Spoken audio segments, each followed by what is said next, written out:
Hi, it's Maggie. Excuse me, it's Maggie the Irish Gypsy, here to bring you your November 2018 mid-month general readings. Thank you for joining us here today. Welcome to any and all newcomers. Thank you always for those of you who continue to follow my YouTube channel, for all your likes, shares, subscribes, and for all the support and feedback and comments that you offer.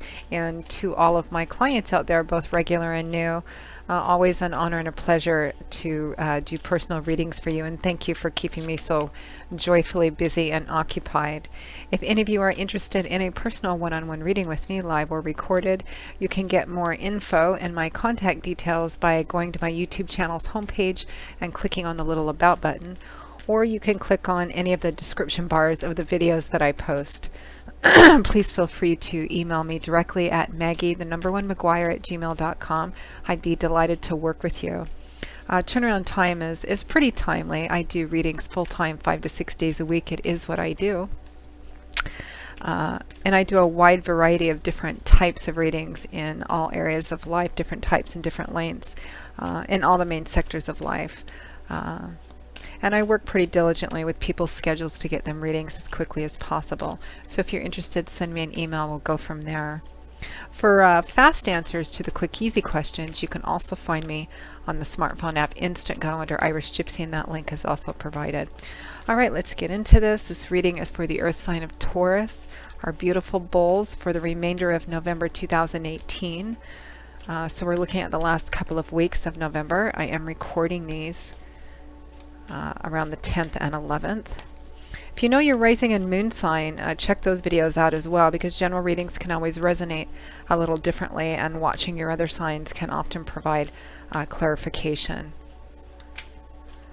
Excuse my hoarseness today. I'm back from Europe and in Northern California, and there's all these fires going on, and so the air quality has everybody sounding a bit hoarse.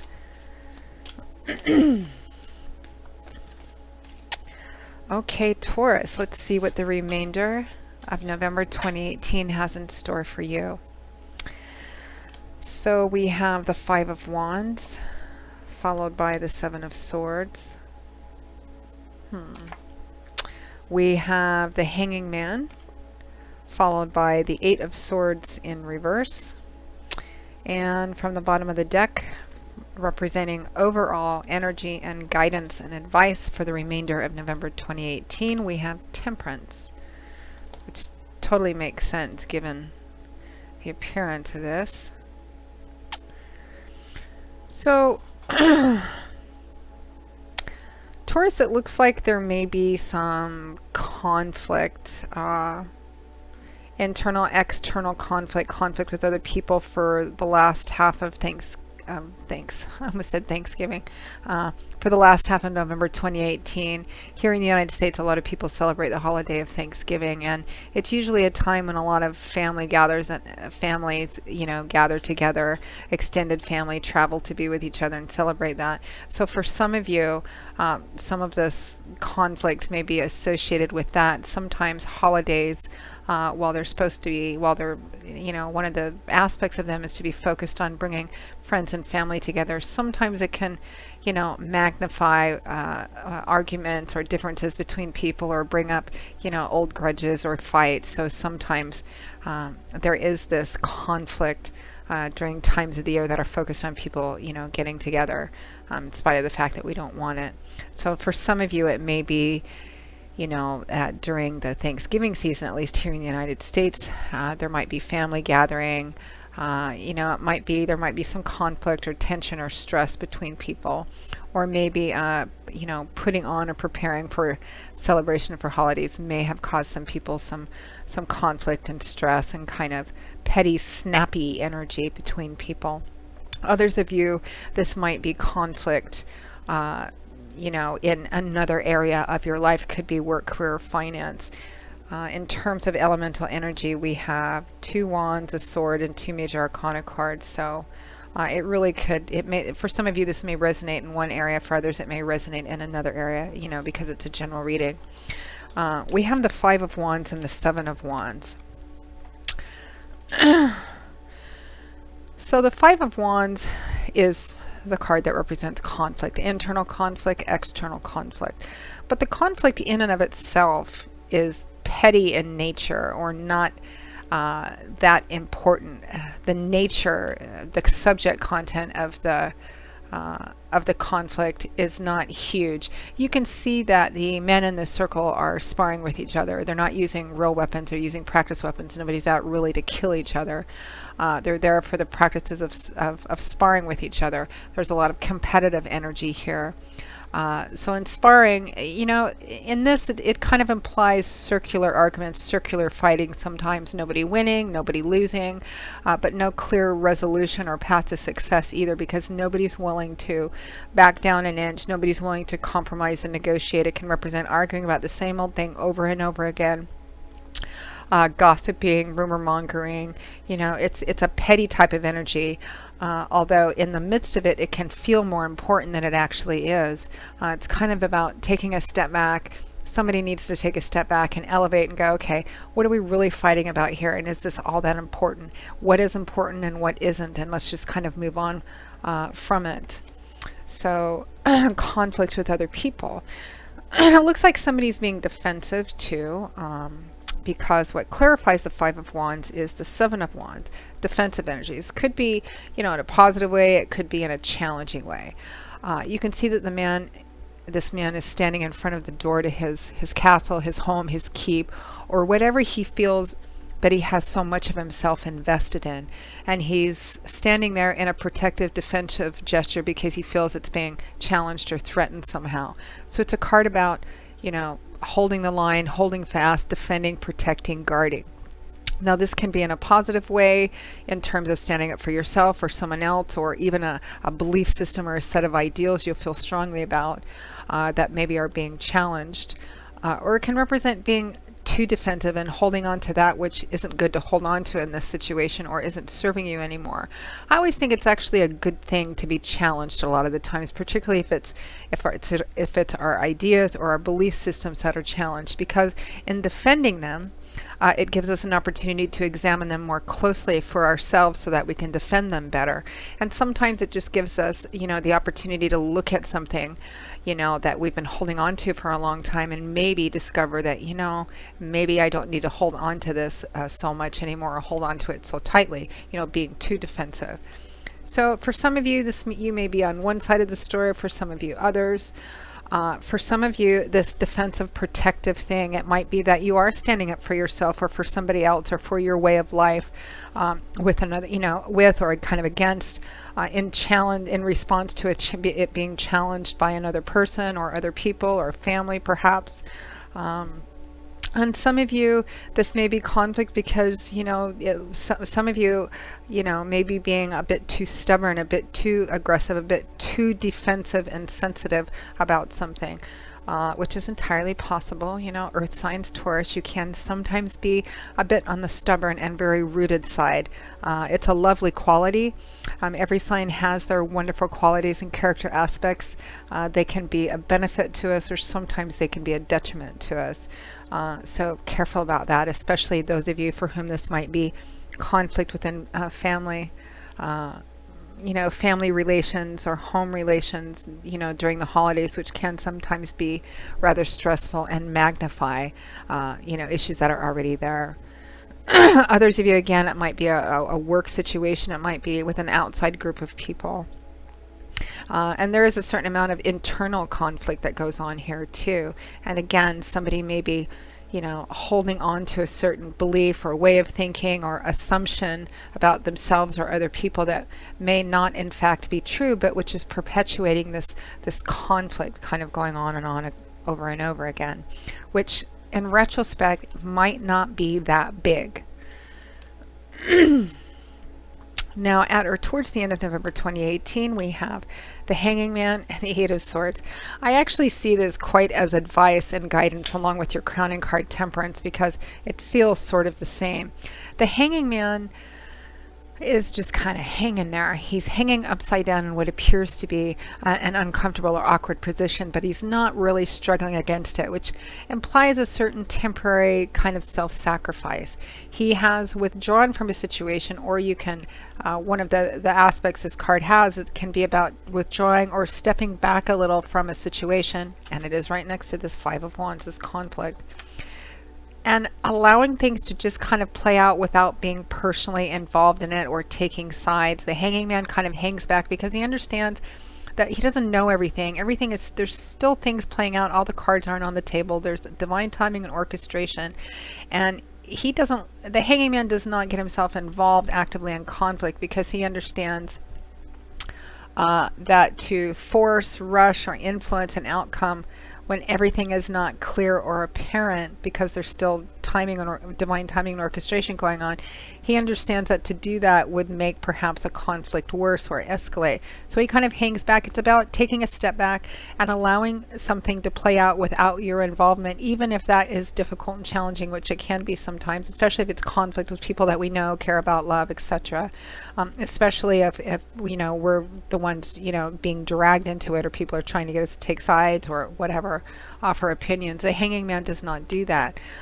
He allows things to play out and to unfold without being an active participatory influencing factor in it, which I think with a lot of external conflicts with other people is a good thing to do, particularly in the initial stages of it. Now, what clarifies the Hanging Man is the Eight of Swords in reverse. I'd like to see this in the reverse.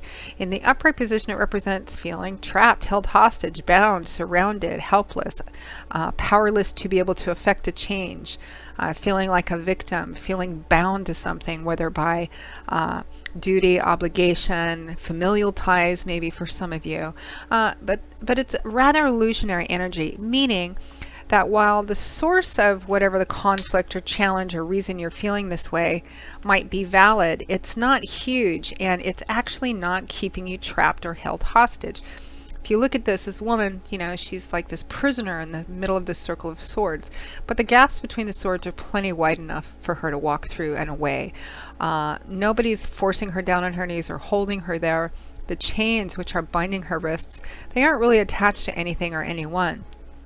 With a twist of her wrist, she could free herself, stand up on her own 2 feet, take the blindfold off, look around at this situation and say, I can remove myself from this situation. I mean, everything comes at a cost, but it's this card in the upright represents feeling trapped, but the only thing that's actually keeping you trapped there is this idea, this belief system, this idea in your head. So in the reverse, it means the reverse of that. Not all cards mean the actual reverse of the actual opposite end of what it means in the upright. But in the Eight of Swords, I like to see this in the reverse because it represents that perhaps you were feeling trapped or held hostage by something, but by manifesting this energy and actions of the Hanging Man, you cannot feel trapped, not feel bound, especially if it's somebody else's argument or a family argument or something. The Hanging Man is next to the Five of Wands. It's time. The Hanging Man does not get involved in the middle of this, or he at some point takes himself out of it to go, I need to see how things are playing out. I don't think I know everything anyway. And then, somebody's being stubborn, defensive, holding on, or defending themselves in the Seven of Wands, but right next to it is this Eight of Swords. You can free yourself from this.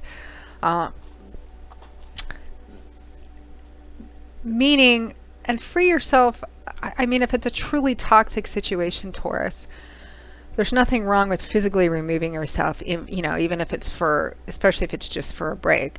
But freeing yourself from it is also possible to do while you're still there. You remove yourself from being an active participant in whatever this conflict is. And that advice and energy of the Hanging Man, of manifesting that energy and actions of the Hanging Man, can be a very freeing thing. It can free you from a situation where you felt trapped, held hostage, or feel like that you have to be the one to jump in and do something or fix it or take sides or offer opinions. And that's underscored by your crowning card, which represents overall energy and advice, which is Temperance, which is an energy that pairs very well with the Hanging Man, because temperance is about balance. Temperance is the perfect expression of balance. In the culinary world, to temper something means to take, this is about holding opposite extremes in unison and harmony. To temper something means to take something that's hot and something that's cold, opposites, and slowly, patiently blend them together, because if you just dump them in together, they won't go together and it'll break your entire mix or sauce or whatever. So it's about blending them slowly, harmoniously, until they both reach an equal temperature and make one beautiful sort of marriage. But it has to be done slowly and patiently. That's about tempering. Tempering is about balance. Being in the middle of a seesaw or teeter-totter is another good example. And a mental, emotional, spiritual sense.